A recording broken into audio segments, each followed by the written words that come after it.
Booker's on his way. Now, tonight, Donald Trump will address the nation in a joint session of Congress.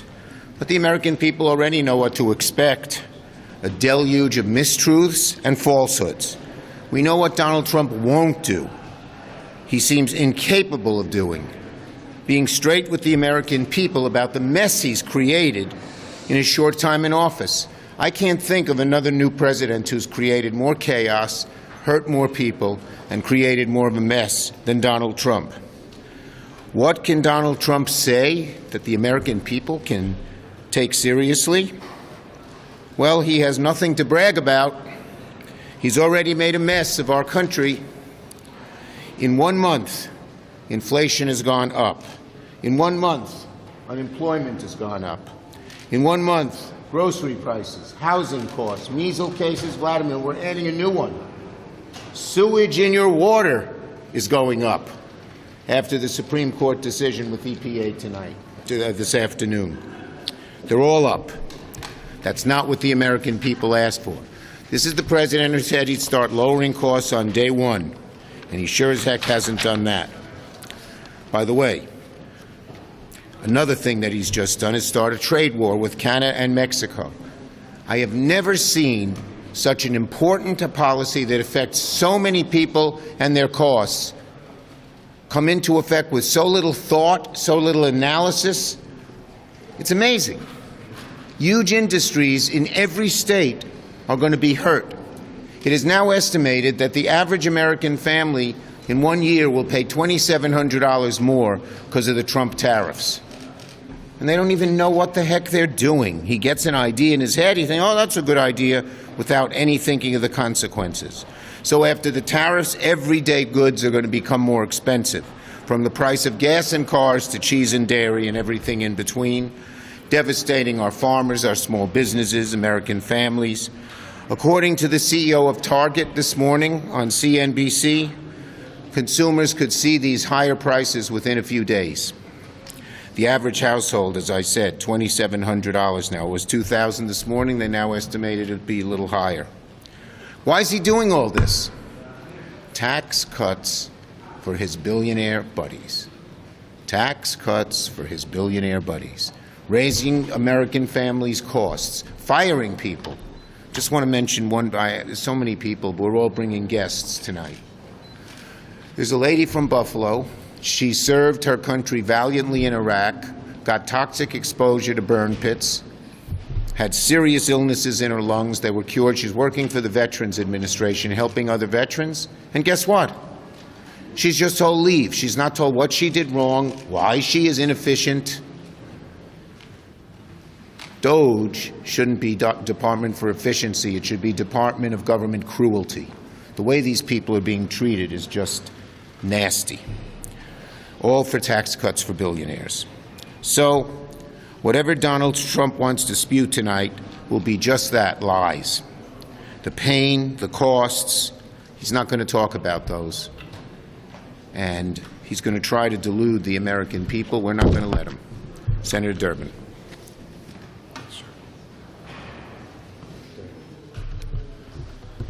It's the #1 cancer cause of death among children.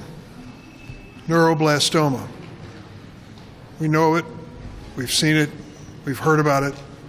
Elizabeth Sokol works at Children's Hospital in Chicago. She's been researching it for 10 years, trying to find ways to bring a cure to this terrible scourge that kills these infants and toddlers. But she hasn't been able to work for the last 7 weeks. Why?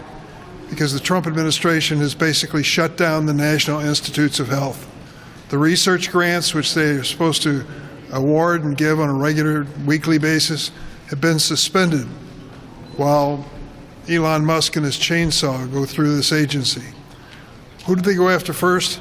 The young researchers who are being brought into NIH in the hopes that this will be something that they want to dedicate their lives to, the next generation of medical researchers. As far as the Trump people and Elon Musk are concerned, they're all just numbers on pages. I can't agree more with what Chuck Schumer just said. This is cruel. It is cruel to these researchers who've given their lives for this purpose. It's cruel to the families who are praying, just praying to God every night that somebody's going to find a cure. That's what's at stake here. This isn't a political victory. This is a human issue, a very human issue. So why cut the people, hundreds, if not thousands of people at the National Institutes of Health, so that we can have more money to give tax breaks to millionaires? That's a disgrace. Shameful. Let us focus on the reality and the truth and the values that really brought us together here to serve in public life. Let us make sure that we give people like Elizabeth Sokol, who will be my guest tonight, cancer researcher, the kind of resources she needs to succeed. Senator Klobuchar. Thank you. What is the State of the Union? That's a big question today. And I can tell you this, that chaos is up, corruption is up, and costs are up. Just ask anyone in the egg aisle. 25% up wholesale prices of eggs. That's a fact. And by the way, the threats of the tariffs and now the actual tariffs are actually already having their effect. Coffee prices today up 23%, lumber prices up 14%. And these tariffs, once they take the full-fledged effect, once we see the retaliatory tariffs from what were some of our best friends and allies, it's only going to get worse. This is not what people signed up for. I get that people wanted change. I get that they wanted someone to shake things up to work on bringing health care costs down and doing something about housing. But they didn't want this. That is not what they wanted. So Democrats are fighting this in the courts and winning so many of these cases. We're fighting this in Congress to hold them accountable, and we're fighting it with our constituents by our sides. And those are the people that I hope you focus on today. Our guests. You heard about some of them today when we were out on the Senate steps. I give you a few more examples. Senator Shaheen is bringing a small business owner who is going to focus on Trump's tariffs and what they have, the effect they're going to have on small businesses. Senator Hickenlooper and Senator Smith are bringing laid-off Forest Service employees. Who lays off Forest Service employees right when we are dealing with everything from the summer season coming upon us? That's what a lot of families do that don't have a lot of money. That's where they go for their vacations. Or why would we lay them off when we're dealing with threats of wildfires right now? Senator Cantwell has brought a researcher from Washington State that I got to talk to last night. Veterans, Senator Gallego, a veteran himself, is bringing a veteran from New Mexico who relies on the VA for the health care. I'm bringing a third-generation farmer from Minnesota. So I hope you join us at 4:15 in the LBJ room, where we're not going to talk for a change. I know that's exciting.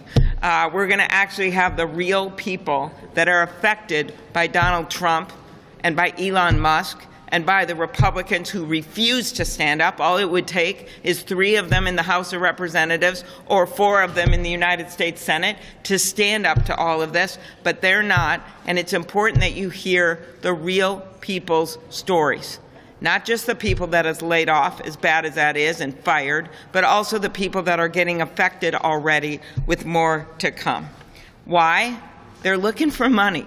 They're looking for money for these $2 trillion of tax cuts for billionaires and wealthy people. They're looking at it by cutting Medicaid. They're looking at it by cutting cancer research. They're looking at it by cutting avian flu workers on the front line. They said that was a mistake, and now they can't rehire all of them back. One of my mentors in politics, Paul Wellstone, who rode his green bus into this town and was quite a character walking around the halls of this Senate. Some of you may remember him. He once said that politics is about improving people's life. What they're doing, and what we're going to hear from President Trump tonight, that's not about improving people's life. That's about good TV, grandstanding. In the Oval Office was one of our best allies, a man who stood up against a dictator. It's about grandstanding in terms of taking on our allies when it comes to tariffs, and it is not helping the American people. That's our case. People are listening. The latest CBS poll, 52% of Americans say that Donald Trump's policies are making grocery prices go up, and only 14% think his policies are making grocery prices go down. That's a number to remember. Corey. This is really simple. We live in a country right now where we're seeing prices for groceries going up and people's confidence in this economy going down. This is very simple. We live in a nation right now where the public health threats are going up, from measles outbreaks to the challenge we're having with bird flu, and people's confidence in this president handling those things is going down. This is very simple. We're seeing tariffs going up and people's pension funds and 401ks, the values of them going down. This is very obvious what's happening. We see frustration with this president going up and his approval rating continue to go down. And so tonight we're going to have history happen. The most unpopular president in modern American history, with the exception of the first time he was in office, is going to give a speech to the American people and have zero to report about what he did to address the issues he said he would address in his campaign. He said clearly and unequivocally, on day one, I will drive down the cost of living for Americans. Well, rent is up, eggs are up, and people's confidence in his ability to handle the economy has gone way down. By his own measure, so far, we are going to hear from a president who will stand before the American people, by his own measure, as a failure. Thank you, Corey. Okay. Yes, Manu. Can Eric Adams effectively run your city, or should he resign? I'm not getting involved in the mayoral race. Schumer, are you recommending that Senate Democrats support the clean continuing resolution that Speaker Johnson is putting forward next week? Look, here's the bottom line. Republicans are responsible for funding the government. They have all three branches. They haven't engaged in discussions with us yet, either me or Hakeem, so we have to wait to see what their plan is. We've always believed, the only solution is a bipartisan solution. Nope. Leader Schumer, your friend Sherrod Brown wrote a long post on Twitter. He wrote in the New Republic, the Democratic Party has strayed too far from its New Deal roots, isn't really the party of the workers. He's suggesting maybe a recalibration on trade, talking about problems stemming from NAFTA. Do you think Democrats need to recalibrate position on trade? The bottom line is, all you have to do is look at Donald Trump's position, and you know that we have to fight it. These tariffs are going to cost huge amounts to the American people. They're not thought out. They're willy-nilly. They're against some of our closest allies and not against people we need. So the trade policies have to be improved because Donald Trump's screwing them up so badly. Yes. Democrats last year said that it would require legislation to secure the border after executive action by President Biden, and then Trump last month's border numbers were down significantly. Was that true? Was legislation necessary? Well, President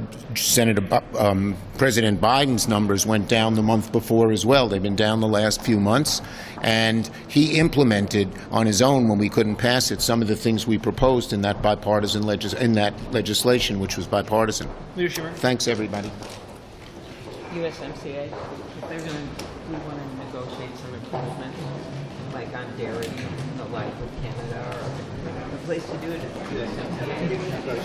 That trade agreement, including, I haven't read the chair's speech, but you can make changes to it. And that is something that Donald Trump was proud of when he was the president, when he negotiated that. So that's why you should do that, not these across the board